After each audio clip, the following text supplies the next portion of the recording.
नमस्कार दोस्तों, स्वागत है आपका हमारे चैनल आचार्य जागेंद्र मिश्रा में। बुद्ध पूर्णिमा पर चंद्र ग्रहण, एक मुट्ठी चावल चुपचाप रखें, यहाँ भरेंगी तिजोरियां। दोस्तों, बुद्ध पूर्णिमा पर बहुत बड़ा, बहुत ही खूबसूरत चंद्र ग्रहण लगने जा रहा है और इस साल का पहला चंद्र ग्रहण है। बहुत ही अहम घटनाएं, बहुत ही खास है। जब चंद्रमा पृथ्वी के परछाई तले आ जाने वाले हैं, 2021 में पड़ने वाले चंद्र ग्रहण, इस साल कुल 2 चंद्र ग्रहण लगने वाले हैं। पहला चंद्र ग्रहण लगेगा 26 मई 2021 को, जो कि अभी हाल में ही लगने वाला है, और दूसरा चंद्र ग्रहण लगेगा 19 नवंबर 2021 को। दोस्तों, ये जो पहला चंद्र ग्रहण अभी लगेगा 26 मई को, इसका असर हमारे भारत में भी कुछ हिस्सों पर देखने को मिलेगा, जैसे कि इंडिया के वेस्ट बंगाल जैसे क्षेत्रों पर, यानी कि दक्षिणी भारत पर या फिर पूर्वी भारत के कुछ हिस्सों पर दिखाई देगा। और ये विदेशों पर इसका पूरा असर होगा, जैसे कि उत्तरी अमेरिका, दक्षिणी अमेरिका, पूर्वी एशिया हो, या फिर आप ऑस्ट्रेलिया में देख सकते हैं, प्रशांत महासागर में, अंटार्कटिका महाद्वीप में, उत्तरी अमेरिका के साथ साथ ये दक्षिणी गोलार्ध के में, और यह रूस जापान में दिखाई देगा, ब्राजील के कुछ हिस्सों पर दिखाई देगा, चीन के कुछ हिस्सों पर दिखाई देगा। कहीं ये पूर्ण रूप से दिखाई देगा तो कहीं उपछाया के रूप में दिखाई देने वाला है। सभी देशों पर अलग अलग प्रभाव छोड़कर यह जाएगा चंद्र ग्रहण। चंद्र ग्रहण के शुरू होने से पहले चंद्रमा धरती के उपछाया में प्रवेश करता है, और जब चंद्रमा पृथ्वी के वास्तविक छाया में प्रवेश किए बिना बाहर निकल जाता है तो उसे हम उपछाया चंद्र ग्रहण कहते हैं। वास्तविक छाया में प्रवेश करता है तब जब पूर्ण चंद्र ग्रहण कहलाता है और सूर्य का पूरी तरह से छाया चंद्रमा पर नहीं पड़ता, बीच में धरती का भाग आ जाता है। तो ऐसी अवस्था में सूर्य से पड़ने वाली रोशनी थोड़ी धुंधली हो जाती है, और इस चंद्र ग्रहण को आप आराम से, आप खुली आंखों से भी देख सकते हैं। वैज्ञानिक दृष्टि से ये पूरी तरह सुरक्षित माना जाता है। इस बार पड़ने वाले ये चंद्र ग्रहण सबसे अधिक प्रभाव छोड़ने वाले हैं वृश्चिक राशि पर, क्योंकि वृश्चिक राशि पर यह चंद्र ग्रहण पड़ेगा, इसलिए इस राशि पर सबसे ज्यादा इसका नेगेटिविटी देखने को मिलेगा। अनुराधा नक्षत्र पे जन्मे हुए लोगों पर असर देखने को मिलेगा। कुछ सावधानियां बरतनी है, क्योंकि अनुराधा नक्षत्र में पड़ेगा तो इन्हें बहुत आवश्यकता है सावधानी बरतने की। इस दौरान विशेष सावधानी रखें अनुराधा नक्षत्र में जन्मे लोग। ये 27 नक्षत्रों में 17वां नक्षत्र आता है और दिखने में किसान के हल जैसा होता है, और इस नक्षत्र के स्वामी शनिदेव हैं, और इस नक्षत्र में पैदा होने वाले जातक वो बहुत ही धार्मिक प्रवृत्ति के होते हैं, न्यायप्रिय होते हैं। जब चंद्रमा चंद्र ग्रहण होता है तो जो चंद्रमा का प्रभाव ज़्यादा होता है, और चंद्रमा चूंकि मन के स्वामी होते हैं, तो ऐसे में यह चंद्र ग्रहण आपको किसी प्रकार मानसिक तनाव में फंसा सकता है या फिर पैदा कर सकता है।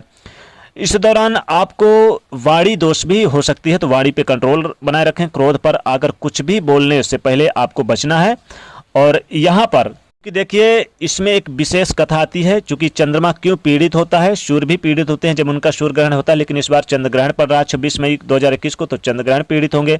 राहु केतु के प्रभाव में पीड़ित होते हैं, चूंकि एक बार क्या हुआ था कि जब समुद्र मंथन हुआ था तो अमृत निकला था, और अमृत में जब आपस में देव और असुर में जब आपस में लड़ाई झगड़े होने लगे, तो भगवान विष्णु ने मोहिनी रूप धारण करके सभी को बराबर बराबर भाग बांटने के लिए कहा।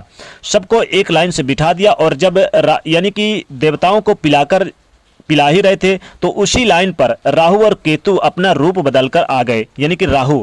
अब वहां पर जब इशारों में चंद्रमा और सूर्य ने इशारा कर दिया भगवान को कि ये बहुरूपिया यानी कि रूप बदलकर, देवताओं का रूप बदलकर बैठा है, तो भगवान ने तुरंत उसके मुख में डाल ही रहे थे यानी कि अमृत, तो वैसे ही चक्र को अपने चक्र से और उनके राहु के सिर को अलग कर दिया। तब से राहु और केतु 2 अलग अलग हो गए, चूंकि केतु सर हो गया और नीचे हो गया, और राहु ऊपर हो गया, यानी राहु सर और केतु नीचे धड़ का हो गया। तो ये दोनों चंद्रमा और सूर्य को अपना दुश्मन मानते हैं। तो जब राहु केतु चंद्रमा को पूरी तरह से जकड़ लेते हैं इस चंद्र ग्रहण में, यानी कि वो ग्रस लेते हैं इनको, तो उसी वातावरण में हम इनको यानी कि ग्रहण काल कहलाता है। वातावरण में इस दौरान जो ये चंद्र ग्रहण पड़ता है तो नकारात्मकता फैल जाती है, जो सभी के लिए हानिकारक होती है, और इसीलिए इस दौरान सभी शुभ कार्य को करने के लिए मनाही होती है। यहाँ तक कि इस दौरान बाल नहीं कटवाना चाहिए, नाखून नहीं कटवाना चाहिए, सिलाई कढ़ाई नहीं करना चाहिए, भोजन पकाना खाना ये सब वर्जित होते हैं। तेल मालिश करना, जल पीना, अगर जल पीना ही है तो ग्रहण काल से पहले तुलसी के पत्ते डाल लें, फिर आप पी सकते हैं। कपड़े धोना, ताला खोलना, ऐसे कार्य नहीं करने चाहिए, इससे घर में सुख समृद्धि नष्ट होती है। चंद्र ग्रहण सुख यानी शुरू होने से पहले और बाद में दोनों समय आपको नहाना चाहिए। ग्रहण काल में आपको सिर्फ भागवत चर्चना करना चाहिए, श्रीमद् भागवत जैसे गुरु मंत्र का जाप करें और पुराण वगैरह पढ़ें, श्रीमद् भागवत गीता का पाठ करें, धार्मिक पुस्तकों का पाठ करें। जितना ज़्यादा से ज़्यादा हो सके इस समय आप यानी कि पुस्तकों का पाठ करें और महामृत्युंजय मंत्र का जाप करें, ओम नमः शिवाय मंत्र का जाप करें, जय श्री कृष्ण का मंत्र का जाप करें, ओम नमो भगवती वासुदेवाय मंत्र का जाप करें।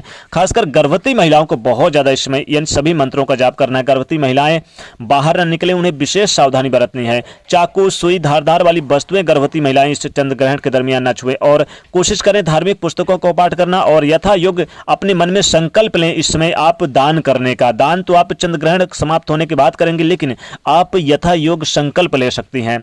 इस दौरान जरूरतमंद लोगों को दान करना चाहिए। जब ग्रहण काल खत्म हो जाए तो फिर स्नान करके तब मंदिर का दरवाजा खोलें और फिर साफ सफाई करें, गंगा जल से छिड़काव करें और इसके बाद पूरे घर में भी गंगा जल से छिड़काव करें, पूरे मंदिर में फिर घर में। वस्त्र का दान करें, तिल का दान करें, गुड़ का दान करें। ग्रहण काल के दौरान लड़ाई झगड़े ना करें, शांति बनाए रखें, वाद विवाद से बचें, नहीं तो लक्ष्मी माता नाराज हो जाती हैं और ऐसे में लक्ष्मी माता आपके घर में नहीं आती हैं। चूंकि इस बार की बुद्ध पूर्णिमा के दिन चंद्र ग्रहण लग रहा है जो कि विशेष शुभ संयोग के साथ इस बार पड़ रहा है। और देखिए इस दिन आप पितरों को यानी कि पितृगण को भी आप प्रसन्न कर सकते हैं, उनके निमित्त एक लोटा जल देना चाहिए। तो ग्रहण काल के दिन पितरों को ध्यान जरूर रखते हैं। नहाने के बाद उनको उनके नाम का एक लोटा जल तिल डालकर जरूर अर्पित करें, इससे पितरों का आशीर्वाद आपको प्राप्त होता है। लेकिन चंद्र ग्रहण है तो जल ना दें, बाकी उनके नाम का आप कुछ भी दान कर सकते हैं। क्योंकि चंद्र ग्रहण में दान जल नहीं देना चाहिए, सूर्य ग्रहण में दे सकते हैं। इस दिन खासकर गर्भवती महिलाएं जो कि बुजुर्ग हैं उनके लिए खाने पीने के मामले में छूट है। तो गर्भवती महिलाएं अगर खाती हैं तो उन्हें पहले से ही अपने जल में और अपने खाने पीने की चीज़ों में तुलसी का पत्ता जरूर डाल लेना चाहिए। ग्रहण काल के समय कुछ यानी टोने टोटके गलत चीज़ें बहुत सारे लोग यानी कि डालते हैं, तो बहुत तरह की यानी कि नेगेटिविटी होती है। इसलिए इन चीज़ों से बचने के लिए आपको पहले से ही कोशिश करनी चाहिए कि तुलसी का पत्ता डालें और कोशिश करें, जैसे बहुत सारे लोग टोने टोटके करते हैं, गलत प्रयोग करते हैं तो तंत्र मंत्र के प्रभाव होते हैं। तो इसलिए इस दिन सूनी जगह पर गर्भवती महिलाओं को खासकर किसी को भी नहीं जाना चाहिए, कहीं पर भी ना जाएं, शमशान पर भी ना जाएं। दोस्तों ये जो उपछाया चंद्र ग्रहण इसलिए इसका सूतक काल मान्य नहीं होगा, मंदिर के कपाट बंद नहीं होंगे, कोई भी शुभ कार्य में रोक नहीं होगा, लेकिन फिर भी राशियों पर प्रभाव जरूर पड़ेगा। इसलिए छोटे छोटे उपाय सभी को जरूर करने चाहिए ताकि हमारे जीवन में सुख समृद्धि आ सके। हमारे जीवन में कई लोग बहुत चेष्टा करते रहते हैं धन इकट्ठा करने का, लेकिन नहीं हो पाता, बहुत सारी परेशानियों का सामना करना पड़ता है। कभी नौकरी की परेशानी, तो कभी बिजनेस व्यापार की परेशानी, तो कभी संतान की परेशानी, तो कभी मतलब बहुत सारी परेशानियां। धन नहीं आता है, धन आता है तो चला जाता है, या फिर बिजनेस व्यापार ही नहीं चलता, आपका बिजनेस व्यापार टूट जाता है, या फिर नौकरी में तरक्की पदोन्नति नहीं मिलती है, सैलरी में वृद्धि नहीं होती है, अच्छे किस्म की नौकरी जैसे आप चाह रहे हैं उस हिसाब से आपके पढ़ाई के हिसाब से नौकरी नहीं मिल पा रही है। तो इन सभी परेशानियों से निपटने के लिए आज हम आपको एक मुट्ठी चावल का उपाय बताऊंगा।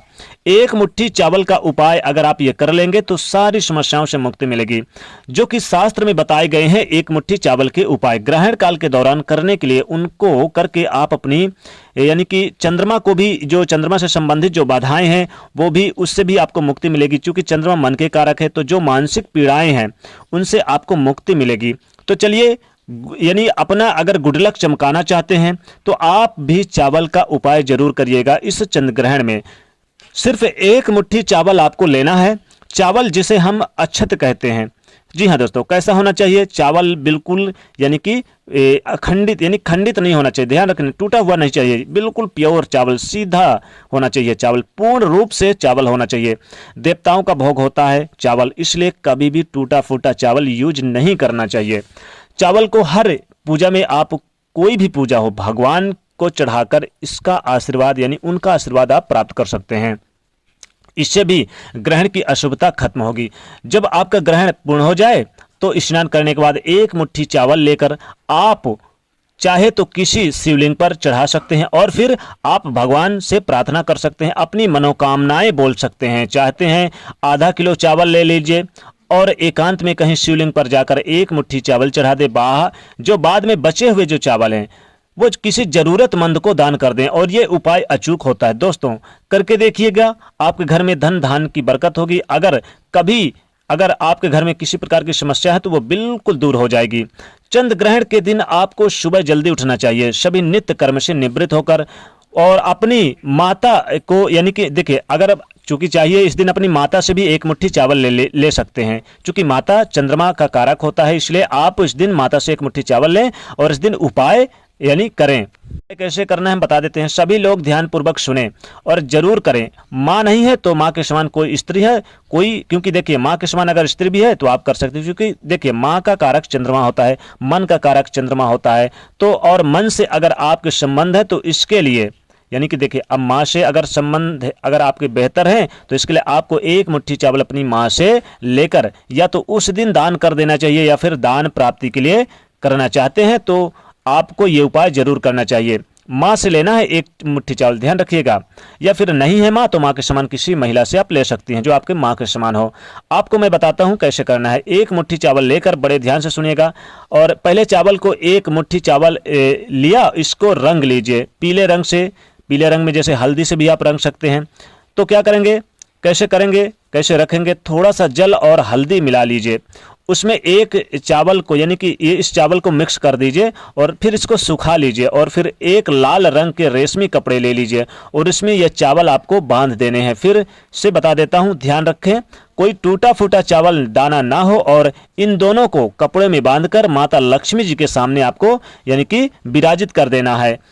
तो माता लक्ष्मी जी को चौकी अलग से भी आप बना सकते हैं, और फिर आप लाल कपड़े पे माँ को जहाँ आपने विराजमान करके रखा है वहीं पर आप चावल, बांधे हुए चावल रख सकते हैं। और फिर माता लक्ष्मी जी को पूजा करके आप उनके मंत्रों का जाप कर सकते हैं, जैसे कि उनका मंत्र है ओम महालक्ष्मी नमः, ओम महालक्ष्मी नमः। और जब ग्रहण काल पूरा हो जाए तो इसके बाद स्नान कर लें, और इसके बाद 21 दाने इस चावल से आपको निकाल लेने हैं, जिन्हें आपने पुड़िया बनाकर, यानी कि इसमें लाल कपड़े पे रखा हुआ है, बांधा है, और बांध करके आप, यानी कि लाल कपड़े में आप इस 21 दानों को अलग से भी बांध सकते हैं, या किसी खास पुड़िया में आप सफ़ेद कागज में भी बांधकर अपने पर्स में रख लें, अपने दुकान के गलने में रख लें, अपनी तिजोरी में रख लें, अपने कीमती जगह पर जहां धान रखते हैं, धन के स्थान पर आप इसको रख सकते हैं। इस उपाय से आप देखेंगे कि माता लक्ष्मी जी की कृपा होगी और आपकी तिजोरियां भर जाएंगी पैसों से, और धन संबंधी अगर रुकावटें आ रही है तो वह भी दूर हो जाएगी।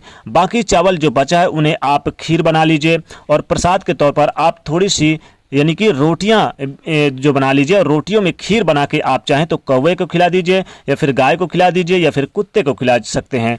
पितरों के निमित्त बाकी का प्रसाद घर के पूरे यानी कि सदस्य बांटकर खा लें। और दोस्तों, अगर जॉब में परेशानी है, या फिर व्यवसाय नहीं चल रहा है, या फिर आपका व्यवसाय चलता है तो आपको बहुत बड़ी डील नहीं फाइनल होती, या फिर आपका रुका हुआ फंसा हुआ धन नहीं प्राप्त होता, बहुत सारी परेशानियां आपके जीवन में आती है, तब एक मुट्ठी चावल आप उठाकर, और आप क्या करें कि चंद्र ग्रहण के बाद, यानी कि चंद्र ग्रहण से पहले एक मुट्ठी चावल आप अपने हाथों से ले लें, अपने सर से 3 बार उल्टे बार के, और आप क्या करें कि पहले तो उसे आप बाहर ही रहने दें, खुले आसमान पर रख दें, और उसके बाद उसको किसी गरीब निर्धन को दान कर दें, या फिर जाकर किसी पीपल के वृक्ष के नीचे रख दें, तो कौवे वगैरह या फिर गाय वगैरह सब कुछ खा लेंगी। इससे आपके जीवन की समस्त मनोकामनाएं पूर्ण होंगी और माता लक्ष्मी जी प्रसन्न होंगी। तो दोस्तों, इस चंद्र ग्रहण में, जो बुद्ध पूर्णिमा के दिन चंद्र ग्रहण लगने जा रहा है, ये उपाय जरूर करें एक मुट्ठी चावल का। तो जोर से बोलिए जय माता लक्ष्मी, जय श्री।